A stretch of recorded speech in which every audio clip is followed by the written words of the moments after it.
अच्छा जी। अस्सलाम वालेकुम। हमने लास्ट पार्ट में इस वीडियो के रेस्टिंग मेम्ब्रेन पोटेंशियल को डिस्कस कर लिया था, जिसमें हमने आपको बताया था कि पॉजिटिव चार्जेस बाहर बहुत ज़्यादा क्वांटिटी के अंदर प्रेजेंट होंगे और नेगेटिवली चार्ज पूल और नेगेटिविटी अंदर बहुत ज़्यादा प्रेजेंट होंगी। और इस स्टेज को हम क्या कहेंगे? पोलराइज स्टेट कहेंगे।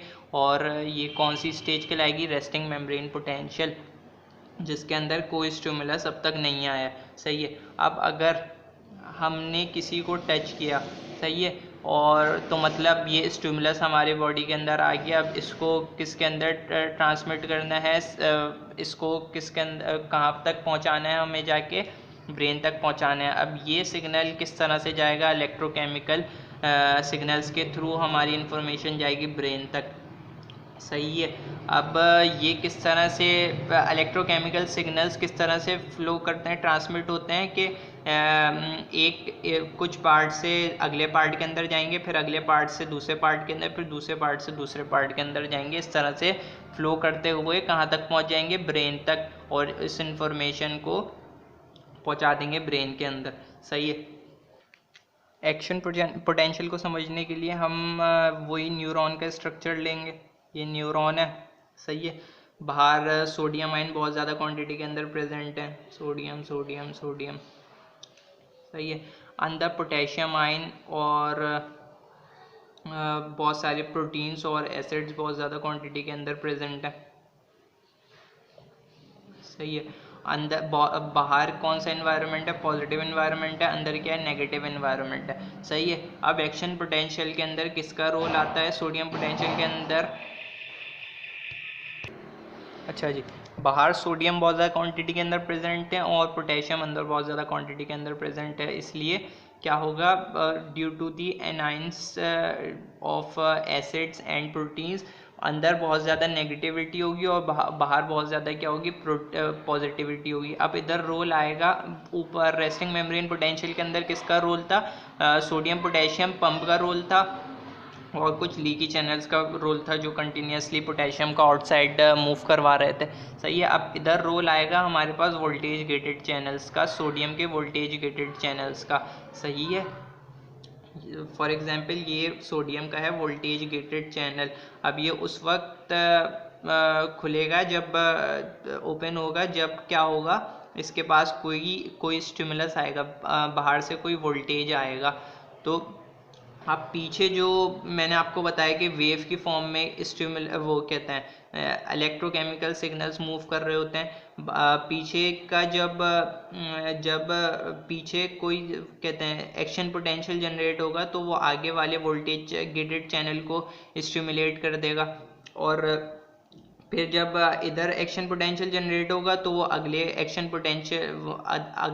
उसको वोल्टेज गेटेड चैनल को एक्टिवेट कर देगा। अब इस वोल्टेज गेटेड चैनल का क्या काम है?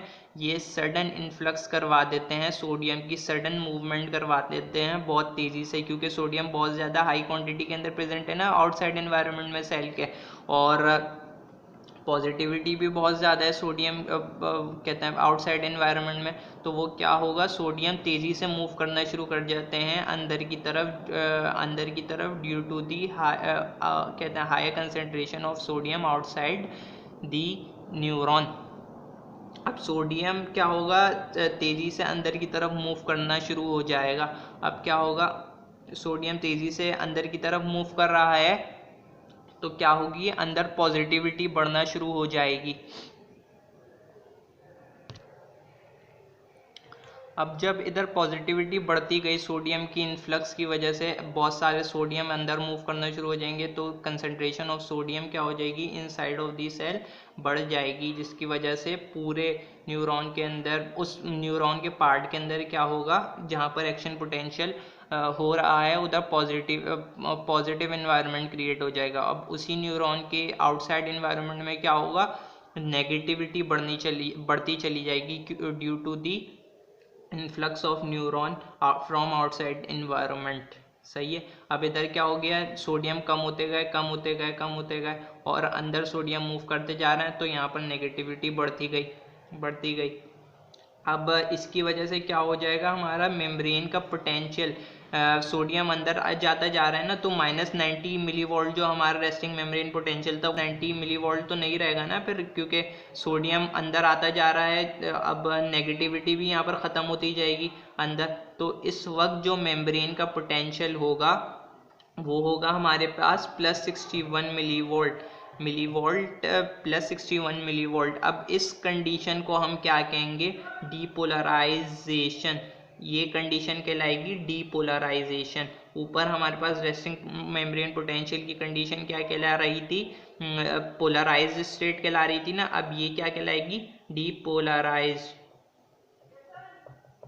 डीपोलराइज स्टेट कहलाएगी। सही है, जिसके अंदर क्या होगा, सोडियम की कंसंट्रेशन इनसाइड एनवायरनमेंट में बहुत ज़्यादा होगी। सही है।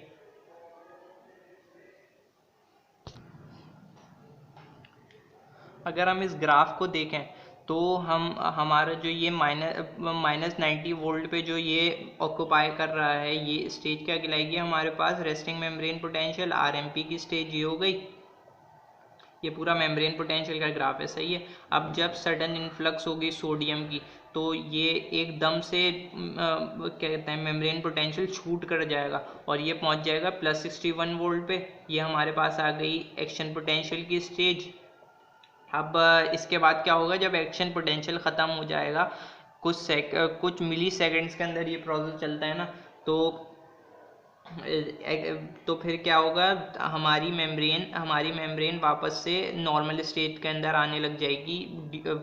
और ये इस सोडियम को हम कौन पंप करने लग जाएगा, सोडियम को आउटसाइड एनवायरनमेंट में पोटेशियम कहते हैं, sodium potassium ATPase sodium potassium pump इसको सोडियम को आउटसाइड एनवायरनमेंट में फेंकने लग जाएगा, पास करने लग जाएगा। सही है। और पोटेशियम भी इसके थ्रू क्या हो जाएगा, लीक करने लग जाएगा, क्योंकि इधर पोटेशियम लीकेज चैनल भी प्रेजेंट है ना, तो पोटेशियम भी कंटिन्यूसली आउटसाइड एनवायरनमेंट में जाने लग जाएगा। अब सोडियम भी बाहर जा रहा है, पोटेशियम भी जा रहा है, तो पोटेशियम भी बाहर जा रहा है, तो क्या हो जाएगी, नेगेटिविटी यहाँ पर बढ़ने लग जाएगी। नेगेटिविटी बढ़ने की वजह से यहाँ पर एकदम से वापसी +61 वोल्ट से मिलीवोल्ट से क्या होगा, पोटेंशियल वापस आएगा -90, और -90 से भी क्योंकि सोडियम भी बाहर जाता जा रहा है तो नेगेटिविटी बहुत ज़्यादा क्रिएट हो जाएगी, तो ये -90 वोल्ट से भी नीचे चले जाएगा। अब इस कंडीशन को क्या कहेंगे कि हम -90 से भी नीचे चला गया ना, पोलराइज स्टेट से भी नीचे चला गया हमारा पोटेंशियल डिफरेंस, तो इस स्टेज को हम क्या कहेंगे, हाइपर पोलराइज्ड स्टेट कहेंगे इस स्टेज को। सही है।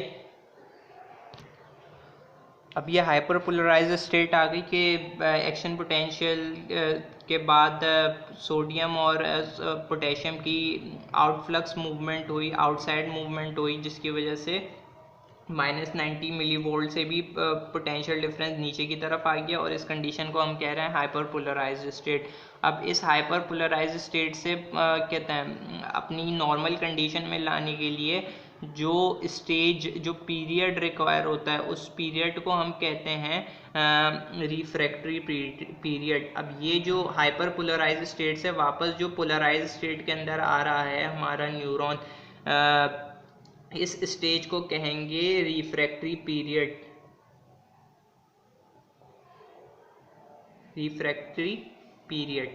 सही है। हाइपर पोलराइज स्टेट से वापस हमारी पोलराइज स्टेट पर जो पीरियड हमारा ला रहा है, उस पीरियड को हम कहेंगे रिफ्रैक्टरी पीरियड, जिसके अंदर हमारा न्यूरॉन रेस्टिंग स्टेज पर होगा और हमारा रेस्टिंग मेम्ब्रेन पोटेंशियल वापस से अचीव हो जाएगा, और वो पोटेंशियल क्या होगा हमारा -90 millivolt. So that's all about membrane potential. If you have any query about membrane potential and resting membrane potential or action potential, so you can easily ask me. Thank you.